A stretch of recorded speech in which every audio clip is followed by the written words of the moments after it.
Warahmatullahi wabarakatuh. Selamat sejahtera untuk kita semua. Perkenalkan, saya Sylvia Pramudiwardeni dengan NIM 111211700. Di sini saya akan mempresentasikan terkait dengan artikel yang sudah saya tulis dalam rangka memenuhi tugas pada mata kuliah studi literatur dengan judul Efektivitas Kampanye Kesehatan di Media Sosial terhadap Kesadaran Kesehatan Reproduksi di kalangan remaja SMA. Adapun dosen pengampu pada mata kuliah ini yaitu yang terhormat kepada Ibu Dr. Yesi Markolinda, SSI MPhil. Untuk yang pertama, saya akan membahas terkait dengan bagian pendahuluan. Kesehatan reproduksi merupakan aspek penting dalam perkembangan remaja yang mencakup kesehatan fisik, mental, dan sosial terkait dengan sistem reproduksi. Berdasarkan teori kognitif sosial dari Albert Bandura, dapat diartikan bahwa kesadaran dan pemahaman yang baik tentang kesehatan reproduksi dapat membantu remaja membuat keputusan yang lebih baik, menghindari risiko kesehatan, dan mengembangkan sikap yang positif terhadap tubuh mereka. Namun, masih banyak remaja memiliki pengetahuan terbatas dan pandangan yang keliru tentang kesehatan reproduksi yang dapat mengarah pada masalah seperti kehamilan tidak diinginkan, infeksi menular seksual, dan masalah kesehatan. Dalam era digital saat ini, media sosial telah menjadi platform yang dominan dan berpengaruh dalam kehidupan remaja. Dengan kemudahan akses dan penggunaan yang luas, media sosial menawarkan peluang besar untuk menyebarkan informasi dan meningkatkan kesadaran tentang berbagai isu, termasuk kesehatan reproduksi. Kampanye kesehatan reproduksi melalui media sosial dapat mencapai audiens yang lebih luas dan beragam, serta menjadikan informasi dengan cara yang menarik dan juga interaktif. Di Indonesia, isu kesehatan reproduksi remaja merupakan tantangan besar. Data dari Badan Kependudukan dan Keluarga Berencana Nasional atau BKKBN menunjukkan bahwa tingkat pengetahuan remaja tentang kesehatan reproduksi masih rendah, yang berkontribusi pada tingginya angka kehamilan remaja dan infeksi penyakit menular seksual. Dalam konteks ini, kampanye kesehatan melalui media sosial dapat menjadi strategi yang potensial untuk mengatasi masalah ini. Media sosial seperti Instagram, Facebook, dan TikTok yang banyak digunakan oleh remaja dapat menjadi platform efektif untuk menyebarkan informasi kesehatan reproduksi. Penelitian ini mengkaji bukti-bukti dari berbagai studi yang telah dilakukan sebelumnya, mengidentifikasi tren umum, dan mengevaluasi keberhasilan atau kekurangan dari kampanye kesehatan di media sosial. Melalui analisis data sekunder ini, penelitian dapat mengumpulkan wawasan yang lebih luas dan mendalam tentang efektivitas intervensi tersebut di berbagai konteks dan populasi. Bagian selanjutnya adalah metode. Pada penelitian ini menerapkan metode literatur review untuk menilai efektivitas kampanye kesehatan di media sosial terhadap kesadaran kesehatan reproduksi di kalangan remaja SMA. Literatur review adalah metode pengumpulan, penelaahan, dan sintesis literatur yang relevan terkait dengan topik penelitian tertentu. Pencarian literatur dilakukan melalui database online Google Scholar, Scopus, dan PubMed antara tahun 2019 hingga 2024. Berbagai istilah dan kombinasi kata yang relevan dengan topik yang digunakan mencakup artikel bahasa Indonesia maupun yang didominasi oleh artikel jurnal berbahasa Inggris. Beberapa penelitian juga didapatkan melalui pencarian daftar referensi dan e-book yang informasinya relevan. Selanjutnya, yaitu bagian hasil. Berikut adalah hasil yang didapatkan melalui sintesis beberapa artikel nasional maupun internasional yang relevan dengan judul yang saya angkat. Yang pertama, yaitu dari Dave Mongilalat, David P. Sairang, dan Maria TJ. Tempatnya di Manado, metodenya kuantitatif Mewitney Test. Hasil penelitiannya terdapat perbedaan yang signifikan dalam efektivitas kampanye pemasaran di sosial media antara milenial dan Gen Z dalam kasus kampanye disiplin 3M, khususnya di kota Manado. Milenial sedikit kurang perhatikan dan tertarik pada kampanye yang diiklankan di media sosial karena mereka jarang melihatnya akibat pekerjaan dan prioritas mereka yang membuat mereka sering menggulir media sosial dengan cepat.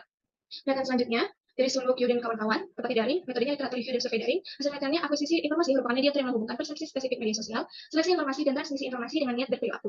Para komunikator kesehatan perlu mempertimbangkan untuk memasukkan fitur-fitur seperti tautan ke situs web terkait atau obrolan langsung dengan penyedia layanan kesehatan.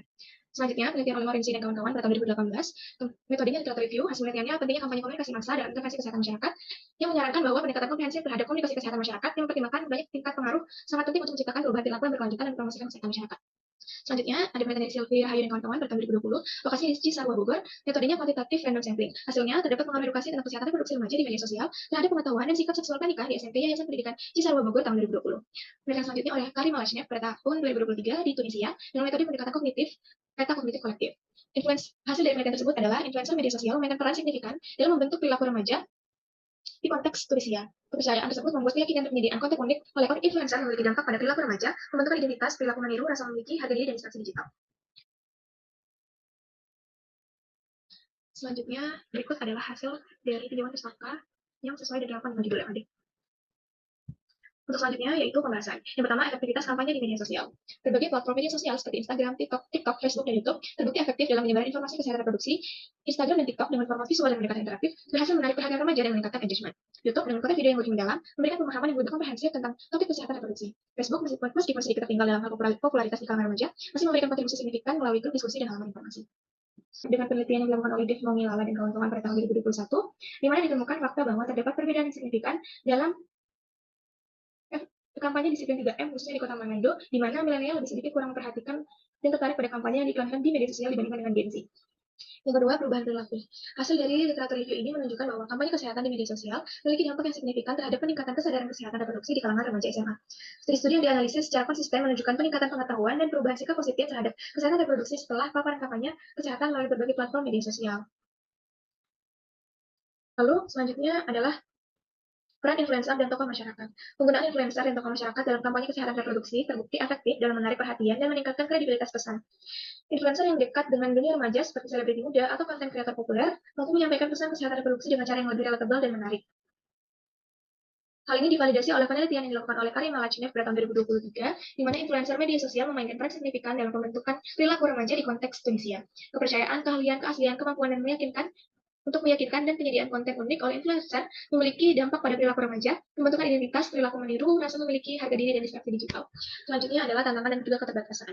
Adapun tantangan dan keterbatasan yang mungkin akan dilalui untuk merealisasikan uh, kampanye kampanye kesehatan reproduksi di media sosial, diantaranya yang pertama, banyak kampanye kesehatan di media sosial yang bersifat sementara dan kurang berkelanjutan untuk efek jangka panjang, diperlukan kampanye yang konsisten dan berkelanjutan. Yang kedua, tidak semua remaja memiliki akses yang sama terhadap internet dan media sosial, terutama di daerah terpencil atau dengan keterbatasan ekonomi. Yang ketiga, kualitas dan validitas informasi yang disebarkan melalui media sosial perlu diawasi dengan ketat untuk menghindari penyebaran informasi yang salah atau menyesatkan. Dan yang terakhir, kampanye kesehatan reproduksi kadang menghadapi respon negatif atau cyberbullying yang dapat mengurangi efektivitas pesan. Dan yang selanjutnya adalah implikasi praktis. Untuk meningkatkan efektivitas kampanye kesehatan reproduksi di media sosial, beberapa langkah praktis dapat diambil. Yang yang pertama, kombinasi platform, yaitu menggunakan kombinasi berbagai platform media sosial untuk menjangkau audiens yang lebih luas dan mengakomodasi preferensi berbeda. Yang kedua, kolaborasi dengan influencer, yaitu dengan melibatkan influencer yang memiliki pengaruh kuat di kalangan remaja dan mampu menyampaikan pesan dengan cara yang menarik dan juga dipercaya. Yang ketiga, penggunaan konten kreatif untuk mengembangkan konten yang kreatif, menarik, dan mudah dipahami seperti video pendek, infografis, dan juga cerita pribadi. Dan yang terakhir yaitu monitoring dan evaluasi. Melakukan monitoring dan evaluasi secara berkala untuk menilai dampak kampanye dan melakukan penyesuaian yang diperlukan. Untuk selanjutnya, yaitu kesimpulan. Berdasarkan hasil dari studi literatur review, ini menegaskan bahwa kampanye kesehatan di media sosial memiliki potensi besar untuk meningkatkan kesadaran kesehatan reproduksi di kalangan remaja SMA. Dengan pendekatan yang tepat, kampanye ini tidak hanya mampu meningkatkan pengetahuan, tapi juga mengubah sikap dan perilaku remaja terhadap kesehatan reproduksi. Namun, untuk mencapai dampak yang maksimal, perlu adanya strategi yang berkelanjutan, aksesibilitas yang merata, dan pengawasan terhadap kualitas informasi yang disebarkan. Baik, sekian penyampaian materi yang bisa saya sampaikan. Mohon maaf apabila terdapat kata-kata yang kurang berkenan. Saya akhiri. Wassalamualaikum warahmatullahi wabarakatuh. Terima kasih.